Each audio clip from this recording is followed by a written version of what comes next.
এদিকে পবিত্র ঈদ উল ফিতর উপলক্ষে রাজনীতিবিদ, কূটনৈতিক সহ বিশিষ্টজনদের সঙ্গে ঈদের শুভেচ্ছা বিনিময় করেছেন প্রধান উপদেষ্টা ডক্টর মোহাম্মদ ইউনূস। বিকেলে রাজধানীর তেজগাঁওয়ে নিজ কার্যালয়ে ঈদের শুভেচ্ছা বিনিময় করেন তিনি। এ সময় বিএনপি মহাসচিব, জামায়াতের আমির, জাতীয় নাগরিক পার্টির আহ্বায়ক সহ বিভিন্ন রাজনৈতিক দলের নেতারা উপস্থিত ছিলেন।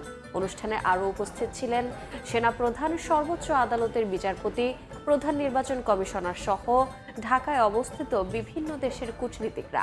এছাড়া বিভিন্ন শ্রেণী পেশার মানুষের সঙ্গেও ঈদ শুভেচ্ছা বিনিময় করেন ডক্টর মোহাম্মদ ইউনূস। পরে প্রধান উপদেষ্টা বলেন, দেশে শান্তি জরুরি, যেন মানুষ কারো ভয়ে ভীতু না হয়ে নিজের আগ্রহে পথ চলতে পারে।